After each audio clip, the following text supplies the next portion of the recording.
Welcome to Ascent Life Live. I'm your host, R. Brandon Long, here with the mission to inspire 1 million people a day to live your best life and to lead with love, courage, and wisdom to become the best version of ourselves that is living in Ascent Life. I wrapped up Inner Excellence by Jim Murphy, and I wanted to share some final quotes from the last chapters of the book. One of the quotes was, "Success takes care of itself when you take care of yourself." Another one was, "If you want to be great, you need to visualize greatness and then work every day to develop your beliefs about what's possible, your ability to focus and be fully present, and your freedom to play like a kid." I can see now why Philadelphia Eagles wide receiver A.J. Brown literally brought the book to the sidelines during the games. There's so many gems in this book. Most importantly, and the biggest concept I got out of it was leading with your heart. Lead with your heart is the biggest takeaway. So it subdues the ego, gives strength and courage to overcome fears, and builds a better relationship with the present moment. I saw a great post on X the other day that said something to the effect of, "Our good old days are happening now," and I love that. Lead with your heart, live in the present, and enjoy the moment. Welcome to Ascent Life Live. We are here with our guest today. Oh, look at that. The beautiful Nate Davenport. So what are you, CEO, owner, founder? What do you call the whole of Nebu Clothing? What's your official title? When you're a one-man show, you can give yourself any title all of them. Marketing director, CFO. No, I tend to stay in the founder CEO role. Founder CEO realm. Okay, so I have what I do is I do like an Instagram of the week before or Instagram of the show, I guess. So this one I will share with everyone. Let's see if there it is, right there. This, I don't know if it's Wahir Yachts or Wager, Water with the J. It is not an American brand. It's definitely a foreign brand. But okay, the point is their yachts are gorgeous. They have this one photo of like these really cool open, very kind of 1980s vibe. They're throwback for sure, and this one's pretty newish looking, but then they have, I like this right here. Yeah. Oh, wow. Gorge. Anyway, if you're into just pretty looking boats, consider checking out this Instagram account here, which I thought was pretty cool. So Wire, I don't know how you say that exactly. Also, for your daily inspiration, you can check out Ascent Life on Instagram. That's where I post just like fun stuff on the stories and then the shorts from the show. So, all right. So diving into Nebu, let's go into like a little bit about, just give us a little bit of your history. So that those who don't know who you are, because I know you're famous. So we have to, we got to back up just a little bit and give like famous of my circle of 10 people. Yeah. I mean, we know the story, but give us a little bit of background on, you had a previous life, obviously, to Nebo, because Nebo is fairly recent, but kind of talk about why Nebo and why you started the company, and maybe touch on a little bit about what you did before. Okay. Yeah. So I'd say there's 3 big things that shaped my life. Starting in high school, my dad worked for a mining company, so I spent my entire high school year in Peru, South America. So it was something that showed me an entirely, like, what a worldview is. By just being in the States, you have one version of how things work. That's the economy, that's the politics, that's just the busing system, infrastructure, everything. And then going to Peru, I got to see this, okay, well, there's vastly different, worldviews out there. I don't think we pay enough attention to the busing systems, by the way. Yeah, like, definitely it's a not thing. Here. Yeah. I mean, we had, like being in the States, I never experienced not having water. Turn the faucet on, it works every time. Yeah. Peru, we had a period, we had 2 months, no water. No explanation why, the water just didn't work. Luckily, we had a pool, and so you're able to take the big pot, fill the toilet up, and then at least you can. But no running water. No running water. Wow. No. And you can't drink the water there. So it didn't interrupt your ability to drink water because you're still buying bottled, but ability to shower, things like that. And you were, how old were you during this? 15, Okay. 15 to 19. Okay. Yeah. And then, it's also getting to see like how political unrest exists around the world. Them, what we would call full blown riots that's their strikes, and they do it for a lot of times fuel price. So like gas goes up. They think the government is at fault for some reason. So they shut down all transportation, throw rocks in the road. They put in the newspaper that says, if you drive your car tomorrow, we're going to flip it and destroy it. So everybody just shuts down the whole town. It's crazy. That is crazy. And Arequipa, the town we lived in, was pretty remote. Still a million plus people, but it's 14 hours from the capital. So in one of these riots, the police they needed backup. So they're going to fly these guys in from Lima. And so what do the rioters do? They go to the airport and just chuck rocks everywhere in the runway. Plane can't land with boulders in the middle of the runway. And so experiencing things like that shaped, I guess, to me, showed me that there's lots of things in the world and our normal is not everybody else's normal. Yeah, and you were at an age where you could recognize that. Because if you were younger, much younger than that, you wouldn't have been. It'd been hard to see both sides, I guess, until you came back to the States. But yeah, that's a great point. Yeah, I was at a point where it's like I had a fully understanding of what the U.S. was, and then I go to Peru, and I'm like, whoa, what is this? it's a little different here. Now, is that all of Peru, or is that just where you were? Do you think the closer you get to the capital, the closer you are to like the industrial larger cities, Lima being the main one. Yeah. It is more westernized there. Okay. But there's still aspects of it. So, one big thing that's common throughout Peru is it's really difficult to start a business and own property. There's this famous economist, his name's Hernando de Soto. And if anyone gets a rabbit hole and wants to read a book written by an economist from Peru, The Other Path is pretty interesting. Do it. But he did this experiment where he wanted to see, okay, if I'm going to legitimately open a business, what are all the processes, like all the steps I have to take, and how long does it take? And he had this team of like 20 people, and it was like 16 months. And it's 20 people working full time, just filing for permits, doing all the paperwork, redoing paperwork. To create one business in Peru. One business, to sell t-shirts. And so he had really bright minds that could do it. And he just basically proved that, the average person is not going to be able to do this. And he did actually have to bribe one official. Okay. Well, outside of the bribing, which is pretty wild. Yeah, I think we take that a little bit for granted here in the United States. I mean, I haven't had to bribe anyone yet to get but maybe they should make that a thing. It'd be kind of fun. But yeah, that's to start a business. Like you can go online and within minutes, bam, there you go. Yep. So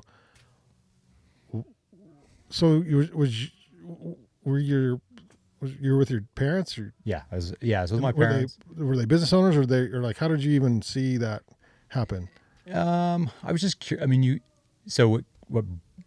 How I understood that was I was really curious when I was there of why. So in the U.S., if you want to go buy something, you go to a mall and then there's, one shop that sells clothing. There might be one shop that sells electronics. There might be one shop that sells toys.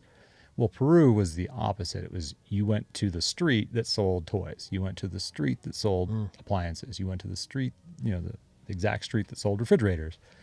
And so it just made me really curious as to what's going on there and why there's so many small stores versus U.S. big stores. And that's where I first got turned on to Hernando de Soto and kind of started reading about really just the illegality of the entire. So it's like a shadow market of the economy. Okay. Yeah, light stuff at 15.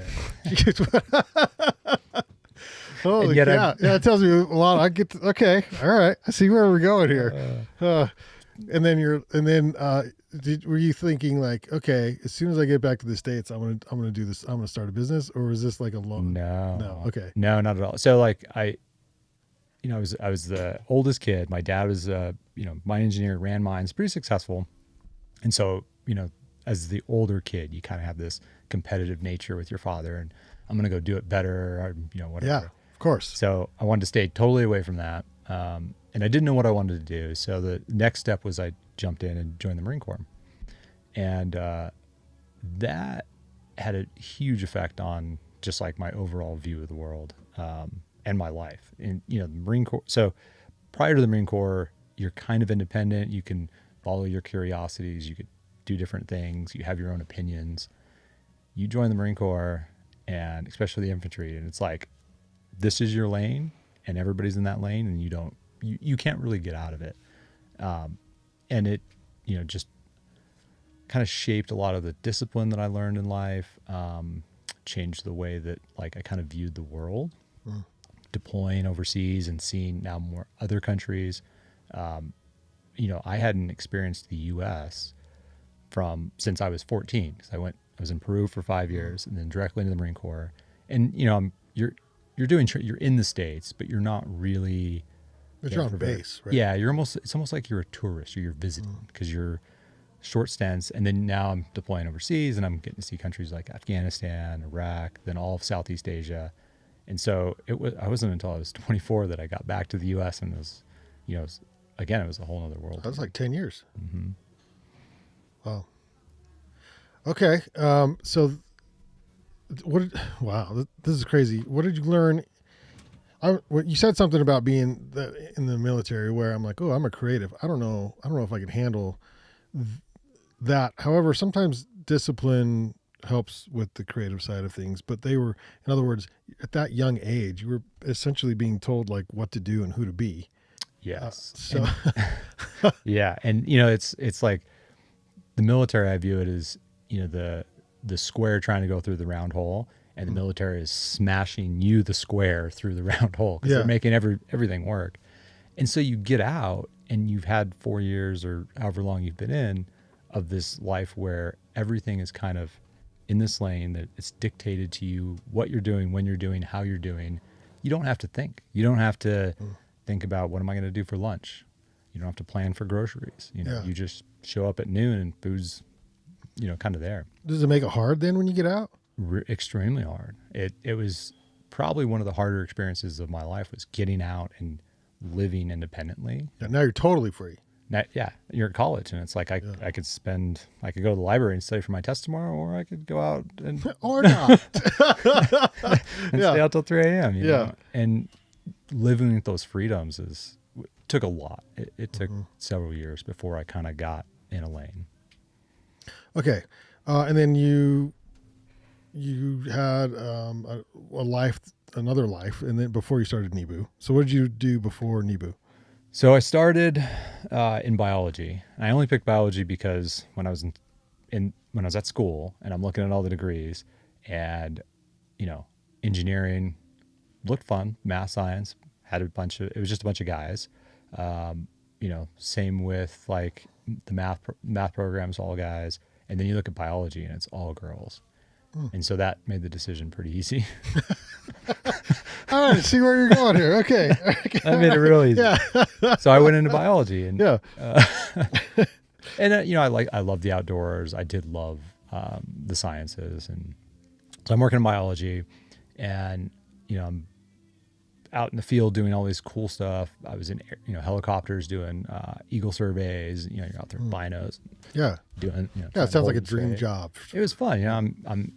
I was outdoors all the time, and I loved it, and it got me close to the activities I like to do. A lot of climbing, but I sat down and I started thinking, okay, when I'm 60, 70, 80 years old, what kind of person do I want to be? What are the skills that I want to have? What sort of education do I want to have? What sort of character traits do I want to have? Who are the people I want around me?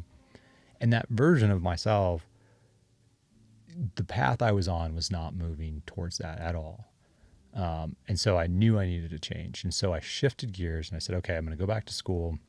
I'm going to get an MBA because I want to get into the business world, because it'll give me a broader understanding of everything. It's a very broad degree. And so I did that, started working for a private equity firm doing kind of like asset development for large solar projects. And it was kind of fun. It was, you're building these like pretty cool models. It's interesting stuff. But when I sat down and did that same analysis, and I started thinking about, okay, who are the people I'm around? And a lot of that, the type of business they do, the type of character that, you kind of run into were just people that I didn't associate with. I didn't want to be around. They weren't necessarily what I would call good characters. So I left. I just quit, got into corporate finance working for Zappos, and figured, okay, it's a big organization. They got really cool Zappos culture. still around? Yeah, they're still around. Okay. They're owned by Amazon, so they're not going anywhere anytime soon. Cool culture, fun story. You know, I read case studies about Zappos in school, and I was like, okay, this is it. And, it was really fun. But at the end of the day, I'm the sort of things I'm doing, and I was moving up, pretty successfully. I was getting promotions every year. I doubled my salary a few times, and I was like, this, I feel like I'm in success. This is the path, give it a few more years. I have there's so much to say right now because you're defining everything that I've been reading and what the show is about, and the same reasons, like I myself have made different changes in life. I mean, you've changed now 4 times essentially. And so I don't know if that means I'm on the right path. Well, that's the point. So the point of the show, to live a set life, is to live our best life. But I think we have to begin with asking what our purpose is. And if the younger you can ask, but it will change as we grow and we mature and we realize what we like and don't like. And like you popped out of the military and you're still 24, which is pretty young. It's like, well, how do I know exactly what I like and don't like? So then you go to school and you test some things and you start one direction and then you go a different direction. And so, but are you thinking, or were you thinking at the time, what is my purpose? No, not really at all. It wasn't until I tried to vision myself, and that's trying to see who I wanted. Myself. I like that. Yeah. Like in the future, I'm that 80-year-old guy sitting in the recliner, and what's the sort of person that I want to be? Because depending on what that is, for me, it was somebody that, had a really good understanding of the world, had done a lot of things, had, could be very empathetic to things going on because you have broad perspective. And I knew that it was going to require a lot of learning. It wasn't just, I'm not going to have great conversations with great people if I haven't done anything since college. So I knew I had to read a lot of books, and that kind of gave me at least some guidelines to do in between and why I find my purpose, and so I'm at Zappos, I'm doing this thing, and I'm kind of moving in that direction. I'm feeling like, okay, I'm doing the things you're supposed to do. I'm in the corporate ladder, I'm moving up. I'm, sitting in rooms with, the CFO is my direct boss, and it's like, there's lots of action going on. But it was, kind of New Year's, change of the year, where you start evaluating yourself. And I thought back on that person, 80 years old. And I said, is this it? Yeah. And I just didn't think it was. I kind of looked at it and said, at the end of the day, if all I accomplished is that I went from, being a financial analyst to a CFO at a large company, to me, it just wasn't, it didn't seem like that was success to me. So before we dip out of this podcast at the end, I'm going to introduce everyone to the book that I'm reading. It just started today, and it's essentially that story. The author of it essentially had your story where it was early in life, moving up a corporate ladder, figuring life out financially, but not being satisfied for whatever reason. And so it's like, okay, now what are the next steps? And then he's got some ways to solve that, and I'll go into that at the end. But I'm curious to know what caused you to, I think you said vision yourself, which is a cool term. What caused you to vision yourself? Like, did you read a book, or did you, like, at some point, like, how did you get into that space where you were just sitting around one day thinking like, oh, I wonder what I want to be when I get old. Like, did somebody close to you pass away or something? Like, how did you find that space to just think about that? Yeah, I think so. It's going to be the weirdest direction to get there, I think, and you're going to be like, that doesn't make any sense. Good.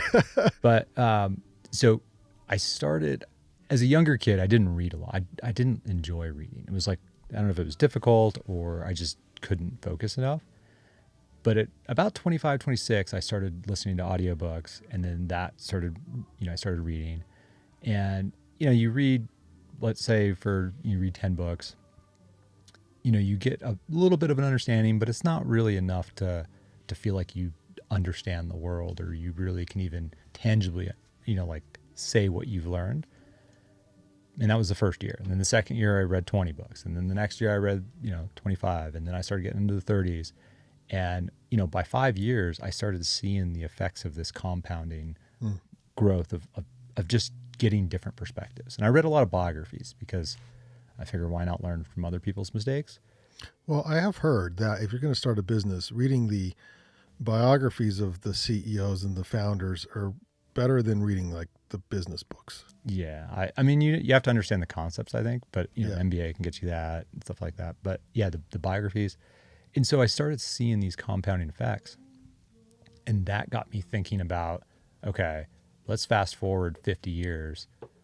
What can what are other compounders that can get me to a place that I can be like these people I'm reading about? And I think that was the trigger to envision that, old guy sitting in the recliner. Yeah. Yeah. Love that guy.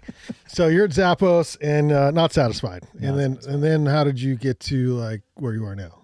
So I figure, and one part of that, purpose, I guess, is, so you're sitting at a job, in your corporate job, especially at a big company. And unless you're directly involved in operations, it's really hard to know whether what you're doing is actually creating value, positive, negative, or nothing. And I wanted to do something where I can tangibly say, this value I created. This is something I did. I 100% agree, because that's the way I feel, but also why? Like, why do you feel like why does value matter? Why does value matter? Yeah. Because I mean, you could collect a check, live a good life. Essentially, it's like, the stresses of the job, but it's like you can figure those out and manage them over time. It's not that much. Collect the check, make the money.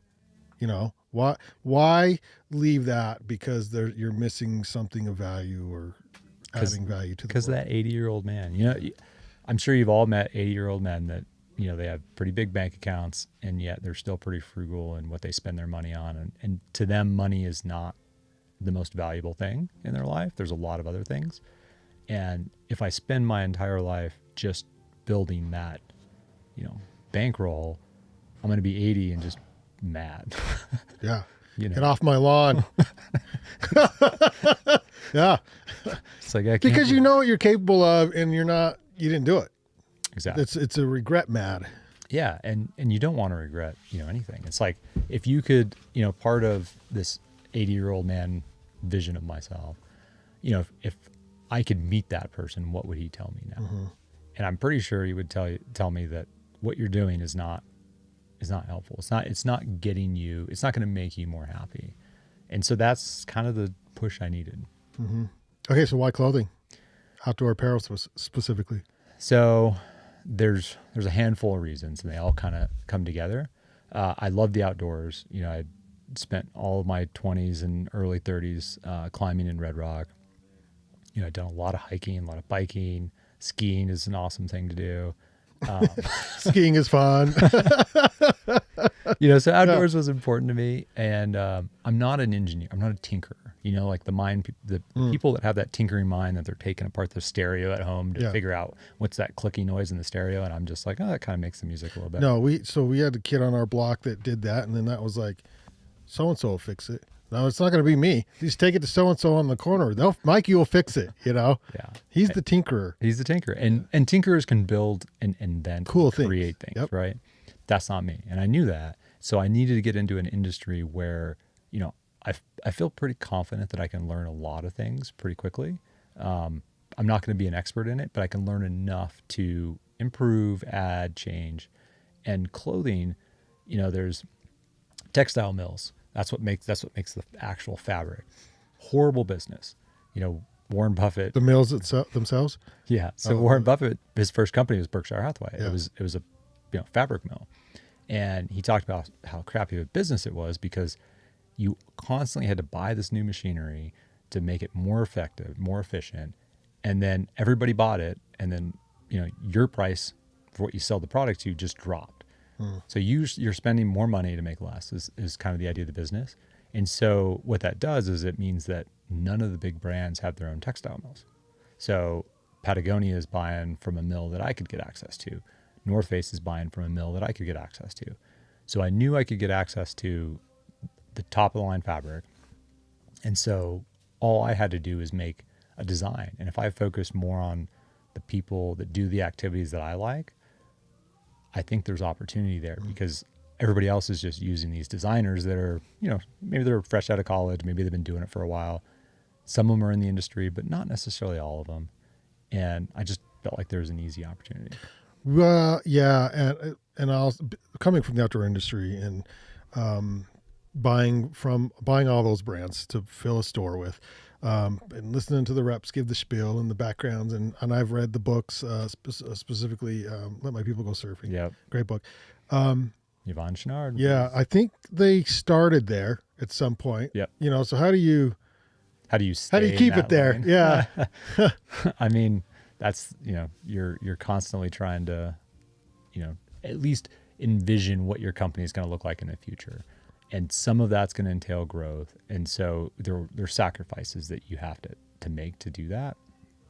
But, you talk about Let My People Go Surfing. Patagonia, I think, has been a company that has done that really well over time.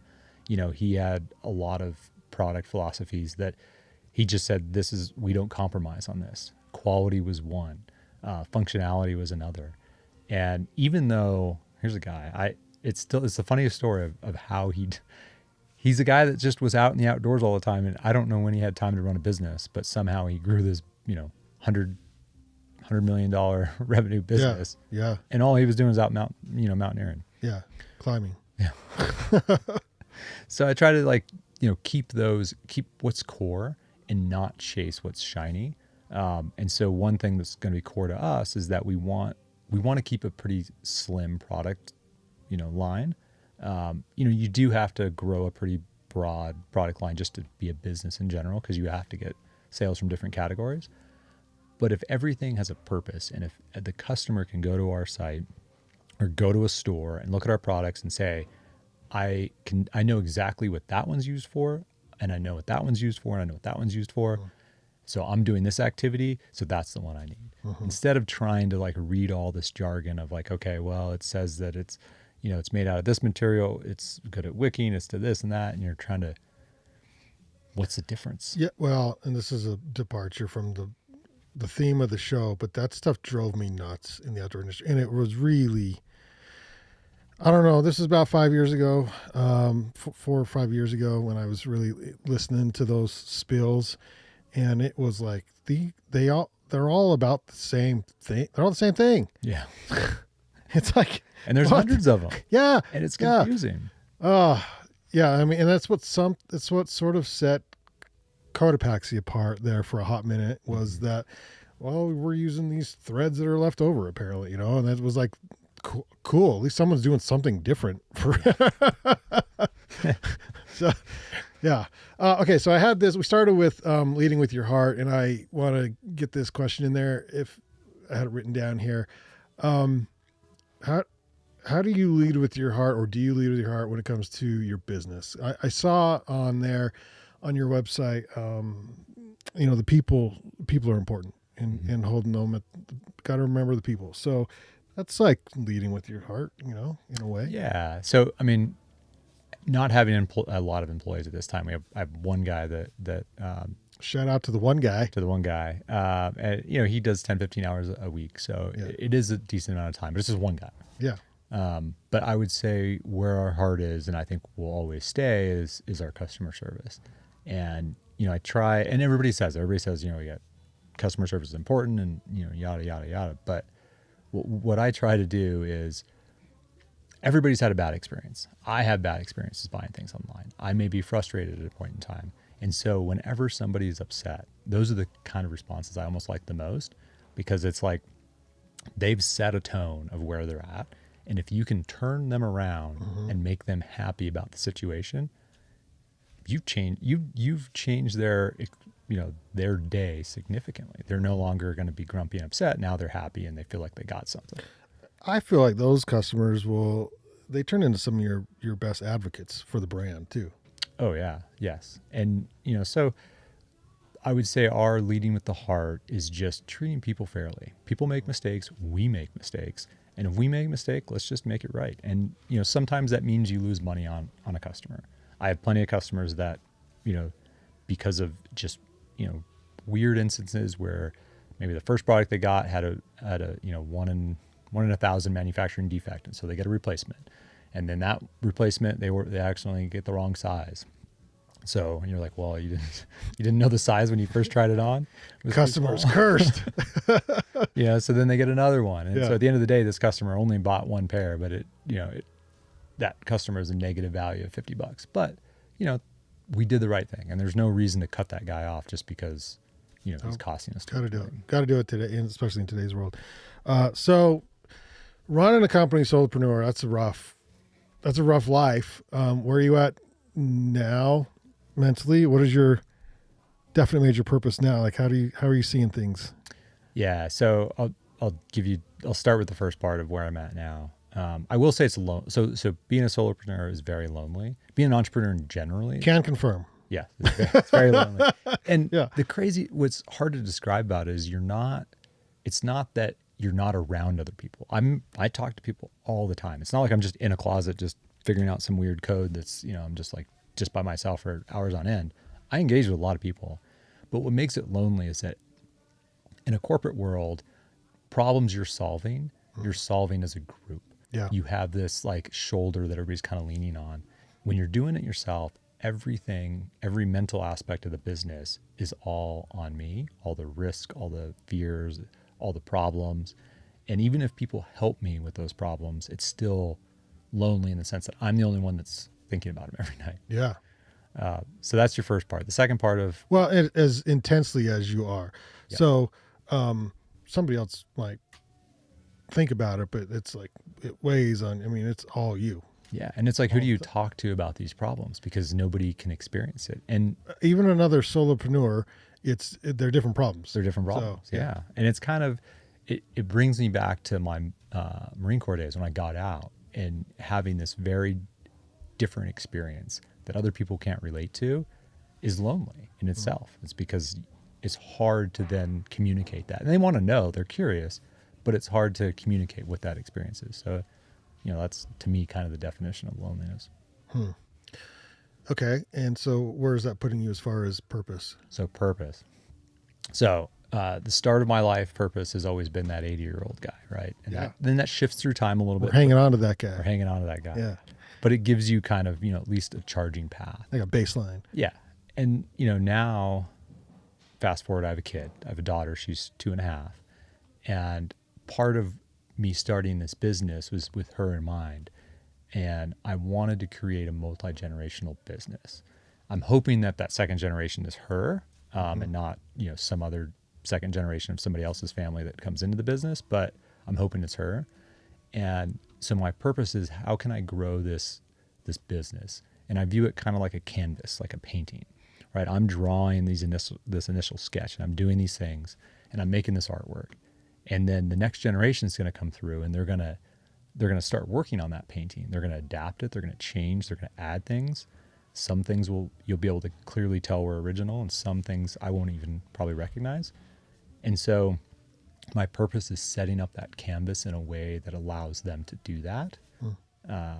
And then, also having my daughter grow up in an environment where she can get exposure and learn some of these things. Yeah. You talk about like Rockefeller's early lives. He was, working on a ledger, like an accounting ledger for a company at like 6, 7 years old. So he's understanding, basic accounting at 6, 7 years old. And that has a powerful impact on how you view the world and how you view life. Oh man. What is that? It's not intern.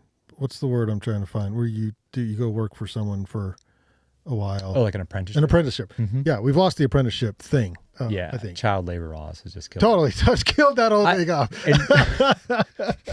You can put them on TV. You can have them advertised. You can make them, Yeah. these like actor, child slaves. But man, you have them work in a coal mine. People just start picking them. Well, opinions. Yeah. But that, it is true, because if those families that run small businesses and the kids grow up seeing that, a lot of times they don't want to go work for somebody else. They want to either do their own thing or work in the family business because they've seen what that can do for the family. Yeah. And it's a whole nother viewpoint or perspective on the world that you didn't know existed. Yeah. Because if you just go to school and you see your parents working a regular job, and then you go to high school, you go to college, and you just fall into that career track, then you get to that point where, okay, I've crossed the finish line, I'm successful, and then you're unhappy because you're like, well, what do I do next? Yeah. Versus changing this. Business is just so broad, and it's essentially just problem solving. Really fun, interesting problem solving. I'm glad you're so positive with that answer. It's good because it is hard. It's really hard. How would you? I think this is a similar. Okay, it's similar to our old guy, but how are you going to define success? So I have kind of an interesting model that I've used for success in my life, and I don't know if it's right, but I'm going to throw it out there. So I've always measured success on the process, not the outcome. And I think the easiest way to throw out a little anecdote of how this works, and this is kind of an extreme case, but let's say your goal this year is to run a marathon in October.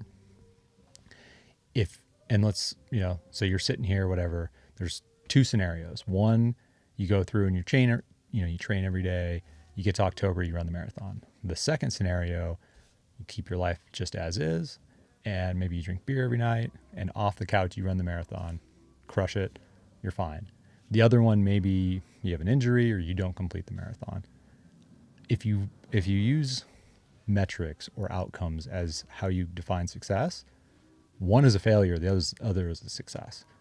And to me, by viewing process, you pull back this whole kind of objective, and you say, okay, the real purpose of you wanting to run a marathon is probably not that you really want to do 26.2 miles because that's some weird odd number, but it's that you want to, either get back in shape, or you're feeling like a loss of maybe your own physical fitness, or maybe you want to live longer for your kids, or you want to be able to run with your kids. You might have all these other purposes, but you just assign this goal of, I'm going to run a marathon. And so the scenario of the person that doesn't actually succeed is really successful in achieving the ultimate purpose. And so that's kind of how I view what's successful or not. You should read this book. Yeah. It's exactly what he's talking about. Yeah. It's the process. Because you can run the race and finish it, but who are you becoming to get there? Exactly. And and are you happy with yourself in the meantime? Yeah, I mean, it's a cool story to tell around, a bunch of friends with beers to say like, yeah, I just off the couch ran a marathon. I know friends that have come pretty close to that scenario and just like done the thing, right? Off the couch, done the thing, just because they are pretty athletic in general and were able to do the thing. But and makes for a great story, right? Like, yeah, makes for a great did story. The thing. Okay, so what are you doing in the meantime? Like, what does that success look like in the meantime? Is the question, like, when you're getting to the marathon or whatever. Yeah. So what I try to do is I try to pull back and say, okay, what's the true purpose that I'm trying to achieve here? What am I really at? Because it's not the marathon. It's not the 26.2 miles. And, to stay with this anecdote, let's say I want to be able to live a longer, healthier life. Yeah. So what I do is I look at that and I say, okay, what are the processes that I can put in place? What are the systems that I can do to ensure that's more likely to succeed, and not have some perverse incentive to cheat it, or, to just off the couch run the marathon. And, so one would be, okay, I'm going to change. I'm the person that now gets up at 5 a.m. and runs every day. That's not me, but I'm in this anecdote. Yeah. I'm the person that gets up at 5 a.m. and I'm going to run regardless of rain or shine. Maybe if it's snowing, I run a little less. Maybe if it's sunny day, I run a little more. But that is a process that I can stick to, and there's no perverse incentives that's going to make me not necessarily achieve my goal. Those perverse incentives is according to Inner Excellence, the book is like I don't get any. You should have told I me. don't I get would have anything read that from book soundness. before we got to I the know, I'm podcast, sorry, and then I I would have been a should've- little bit more articulate. Totally. I'm a slow reader, so it took me a couple weeks, but it shouldn't have taken that long. But it is the ego overcomes the process. So the ego steps in and says, "Yeah, I'm going to cheat. I'm going to cheat the run or something. Cheat the process of getting there." And that's then okay. Now we're not happy. And sometimes it doesn't even feel it's truly not like you're being malicious in making a shortcut. I'll give you an example. You set a goal, and I did this when I was younger. I'd set a goal. Okay, I'm going to read 30 books this year, and I start going through these books. Well, I'm skipping books that are longer because I want to read these shorter books to make sure that I get my goal. Got to get the goal. Got to get the Got to goal. get the goal. Yeah. And I'd be way better off had I read the bigger, more interesting book. Yeah. And like dove in. Okay. So when it comes to being an entrepreneur, it's weird, but there's days we don't feel like doing the thing. We feel like we don't do the work. So what is your hack when it comes to discipline and staying? Like, do you have a routine? You get up there, like not running at 5 a.m., but do you have that routine, or is it, you have a daughter now? Is it like, yep, I think about her and I get like, what is your routine to stay disciplined? So I do get up at 5 to 5:30, and it's my reading time, not running time. Yeah. And that's the one thing that I just I won't compromise on. That's my thing. I've shortened it. I used to do 5 to 8, and then I would get ready for work and go to work. Now I have a daughter. She gets up at 7. So it's 5:30 to 7 usually. So that's a lot of reading though. Yeah, but I'm a slow reader, like you said. Did you like 2 hours of reading a day? Oh, yeah. That's Yeah. But they're dense books. Like right now I'm reading The Power Broker. It's about what's his first name? Stephen Moses? No, something Moses. Anyway, it's a famous book, or at least it was back in the day, but it's all about like this man, Moses, who amassed immense power in the state of New York. And he wasn't a power figure like you would think. He wasn't a mayor, he wasn't a governor. He was just in charge of city planning. But he had dirt on everybody. He had his own little city, his own little fortress of people. He had his own little army. I mean, it was wild. But anyway, so those books are dense, and you kind of, in 2 hours, I might only read 50 pages. Okay. You read any Russian authors? Because they take a long time to read too. I'll suggest some after. Do you write a lot? No, that is a hobbit, or not a hobbit. I'm also reading Lord of the Rings. It's like I do one fiction book. Usually late at night because if I read easier to read. If I read a nonfiction book at night, I'm just like right. So I'm reading. I don't read. Not enough writing though. Yeah, no, okay. Yeah, no. So I do produce multiple podcasts, and I have noticed that writers who are authors, because we produce a writing podcast, and so they're all authors.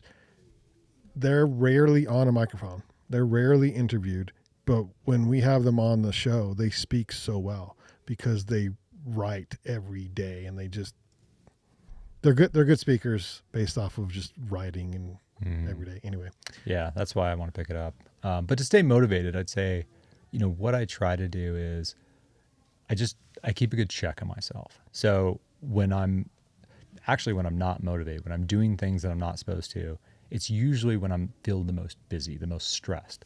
If I spend 3 hours doing emails, that's typically a sign that I'm losing focus. I'm not being productive. Because as an entrepreneur, especially small business, I could spend the next 10 years doing tasks and not go anywhere. Yeah, you can get stuck. You can spend 10 years doing emails, for crying out loud. Like it's.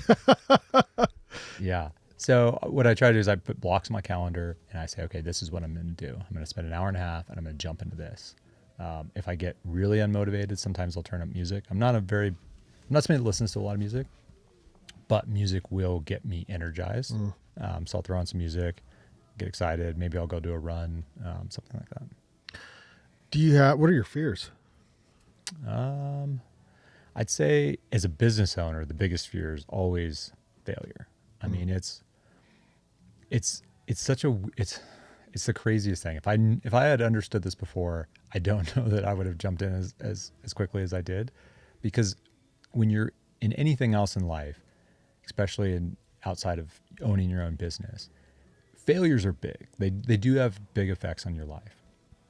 But you can typically recover, even if you had a big blunder where you get fired, you lose your job, you lose, whatever, you can typically go find a job. You didn't lose all your money. You didn't lose your house, your car, although that certainly does happen for some.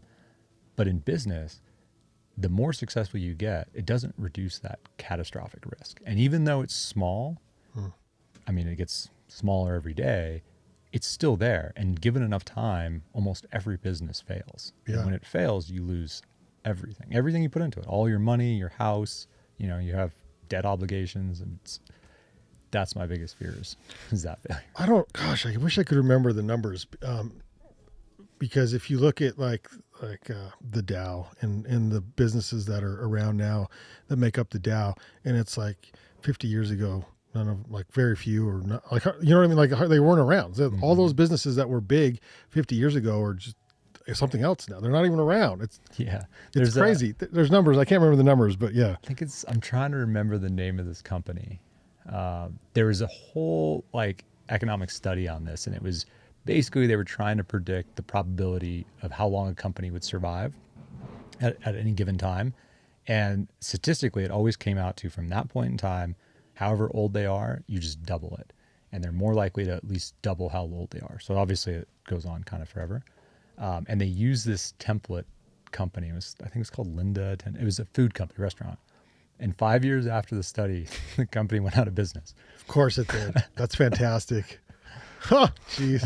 Okay, so last question, because I could talk to you all day. Nate, thanks for hanging out with us here on Ascent Life. Appreciate it. Hopefully people are learning something, which I think they are. How do you want to be remembered, and by whom? That's a good question. I think mostly I would love to be remembered as somebody that you go to for problems, help, advice. That's where I find I get my most joy from, is I have friends that I've had for decades, and they'll still call me up and say, hey, I'm doing this, or hey, I'm thinking about selling this rental property, or hey, I'm doing, about to have a kid. Should I put less money in my IRA? And to be able to just kind of give my 2 cents, even whether it's worth the 2 cents or not, that people think it is, is how I want to be remembered. Oh, I like that. Yeah, because you're valuable. It's going back to the value. Going back to the value. Yeah. I just have a big ego, and I want everybody to think that I'm extremely valuable. Well, I think it's because life is precious, and it's like at some point you think, well, I should probably do something with that life then. I should probably become a valuable person. Yeah, I mean, you take so much from the world, there's so many contributions from other people that have led to where I'm at. I mean, it still happens.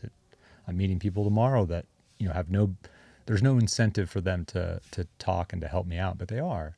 And so I think there's that kind of reciprocity that I want to give that back in any way that I can. Okay, so thanks for being on the show. How can we find Nebu and stay, abreast of all the things that you're doing?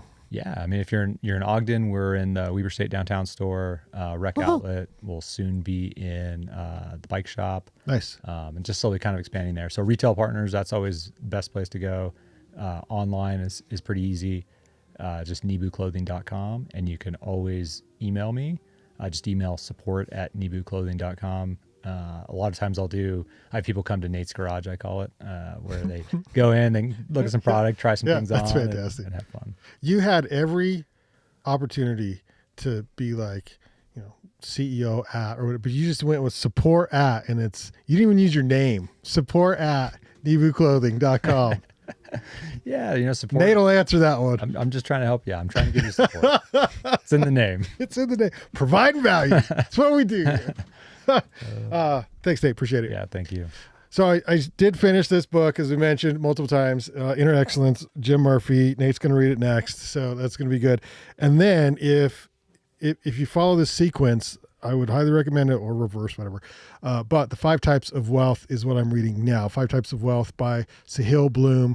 And I think it's the first chapter, or maybe I read the back cover or something, but he does say that Sahil means oh boy, now I'm going to screw it up. Like the end of the journey, I think is what his name means. But I'll give you some highlights from that book as I go along, but I'm in chapter 1. I already know I'm going to love it. So I suggest that maybe you find that book and pick that one up next. I had some notes, but of course I lost what I did with the notes. So let me find those really quick and we'll close out the show. I had more on there.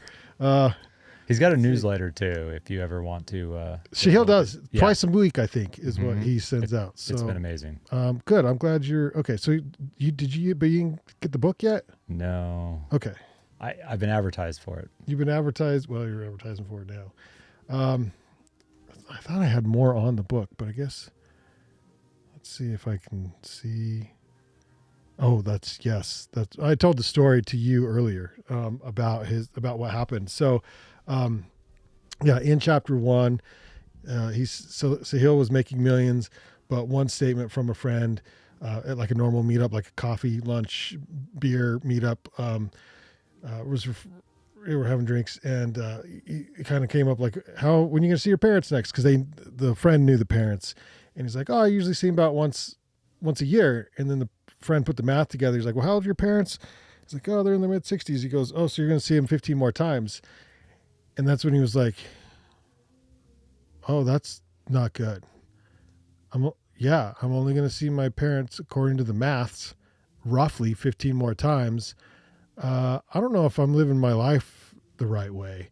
And made some major changes and moved out of California back east to closer to where his parents lived. And interestingly enough, as soon as he and his wife couldn't get pregnant in California, and as soon as they moved back, they did, because I don't know if it's the changes of the stress, time zone, 100%, totally time zone. Yeah. Oh my gosh, that's funny. So I don't know. That was just like in the intro. I'm already pumped to read the book. So in the next few episodes of the show, as I read through the book, I'll kind of introduce you to some things that stick out about that with me. So thanks for tuning into this live episode of Ascent Life. If you made it this far in the program, please subscribe to myself on either X or YouTube at Brandon Long. And for your daily dose of visual inspiration, follow Ascent Life on Instagram. Thanks for joining me on this journey as we learn how to level up and live our best version of ourselves. No wasted ability. We'll see you on the next Ascent Life. Cheers. Woohoo.